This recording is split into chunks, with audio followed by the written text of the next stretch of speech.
Welcome back to my YouTube channel. তো আজকে আপনাদেরকে দেখাতে যাচ্ছে যে খাগড়াছড়ি আলুটিলা ভ্রমণ কিভাবে করতে হয়। তো সর্বপ্রথম আপনি মাটিরাঙ্গা থেকে খাগড়াছড়ি রওনা দিবেন। এখানে একটা বৌদ্ধ মন্দির পাবেন। তো যেতে যেতে কিছুটা টার্নিং পাবেন। এই টার্নিংগুলো আপনারা এই খাগড়াছড়িতে যদি একটু মেনে চলতে পারেন তাহলে সুরক্ষিতভাবে যেতে পারবেন। আর সবাই এই টার্নিংগুলো একটু খেয়াল করে চলতে যাবেন। যেতে যেতে আসলে কথাই শেষ হয়ে যাবে, তবে একটু পরে আমরা চলে আসব যে খাগড়াছড়ির সেই কাঙ্ক্ষিত আলুটিলা রেসিং ঝর্ণা। তো আমরা আসলে কথা বলতে বলতে একটু গল্পটা শুনে আসি যে এমডি শাহ আলম এই চ্যানেলটি সাবস্ক্রাইব করে রাখবেন এরকম নিত্য নতুন আরও ভিডিও পেতে। সবার আগে ভিডিও পেতে বেল আইকনটি চাপ দিয়ে রাখবেন। এই যে খাগড়াছড়ি যাওয়ার পথে এখানে একটি বড় ব্রিজ পাবেন। এখানেও একটু সৌন্দর্য দেখা যায়, যে ছবি তোলা যায়। তো আসলে যেতে যেতে যেই আলুটিলা, সেই আলুটিলা কাঙ্ক্ষিত উঠতেছি। তবে আমরা উঠতে হয়তো 20-25 তলা উঠে যাই, বুঝাই যায় না যে আমরা 25 তলা বা 20 তলার উঁচে আছি। এই টিলাগুলো অনেক ভয়ঙ্কর। এই অবশেষে আমরা ঝর্ণা আলুটিলা গুহায় চলে আসছি। এইখানে আজকে ঈদের অনেক সমাগম, অনেক মানুষ। তো সবার শেষে আবার চলে আসছি যে এই টিলাগুলো যখন নামতে যায় অনেক রিস্ক। তো যেতে যেতে আসলে এই বাইক, সিএনজি, তারপরে আপনার ট্রাক, এগুলো আসলে খুব স্পিডে চলে এখানে দিয়ে। তো আপনাদের গাড়ির ব্রেক, হর্ন এগুলা কিন্তু নিয়মিত লাগে।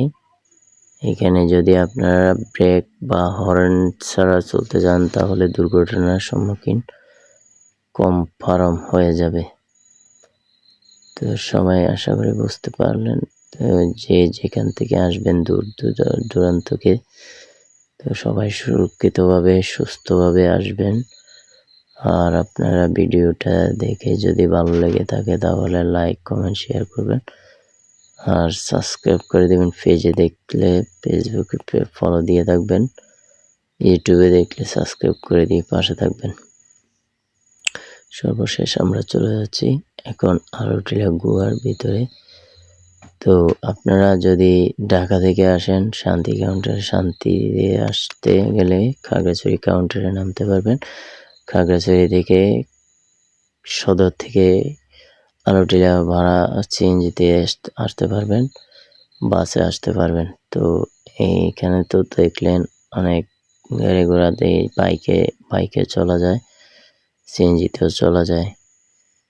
দেখতে দেখতে আসলে এই গাড়িগুলোতে চলতে গেলে একটু রিস্ক লাগে, তা আপনারা সতর্কভাবে চলবেন। সবাই সবার জায়গা থেকে ভালো থাকবেন, সুস্থ থাকবেন। আল্লাহ হাফেজ। তো এখান থেকে আবার বড় গাড়িগুলো, গাছের গাড়িগুলো, আপনার মালবাহী গাড়িগুলো খুব রিস্কে চলাফেরা করে। তো সবাই দেখে শুনে আসবেন। যারা মোটরসাইকেলে আসেন তারা টার্নিংগুলো হর্ন দিয়ে আসবেন আর ব্রেকে আসবেন। আর রাস্তাগুলো খুব আঁকাবাঁকা, রিস্ক, অনেক রিস্ক। তো সবার শেষে সবাই ভালো থাকবেন, সুস্থ থাকবেন। সবার কাছে দোয়া ও ভালোবাসা রইল। আল্লাহ হাফেজ। এখানেই ভিডিও আজকের মতো এই ব্লগটি শেষ করলাম। তো যাদের বলার কিছু থাকবে তারা কমেন্ট বক্সে এসে কমেন্ট করে যাবেন, তাহলে পুরোটা, যদি কোথাও ভুল থাকে তাহলে সংশোধন করে নিব। আপনারা ভুল দেখিয়ে দিবেন। আল্লাহ হাফেজ।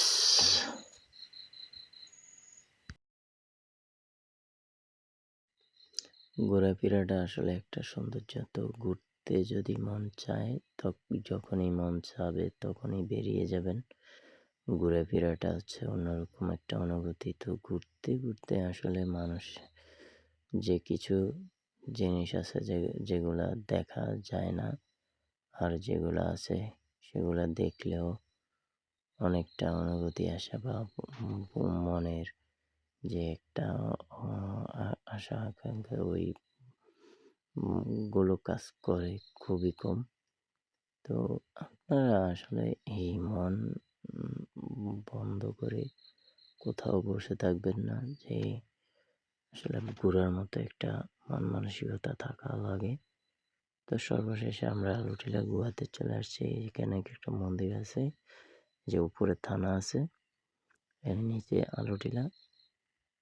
আজকে এত পরিমাণ মানুষ বলার বাহিরে, যে গেটে কোনো জায়গায় নেই, আর গাড়ি রাখার পার্কিং এর কোনো জায়গা নেই, যথেষ্ট পরিমাণ মানুষ। আর এখানে তো দেখতে দেখতে দেখতে এসে জ্যামে পড়ে গেলাম। তো সবাই সবার থেকে দোয়া ও ভালোবাসা নেবেন। আর এই হচ্ছে গিয়ে কাঙ্ক্ষিত আলুটিলা গুহা গেট। তো দেখতে পাচ্ছেন এখানে অনেক যানজট চলতেছে। টিকিট কাউন্টারে অনেক জ্যাম টিকিট নেওয়ার জন্য। তো এখানে আসলে অনেক ধরনের মানুষ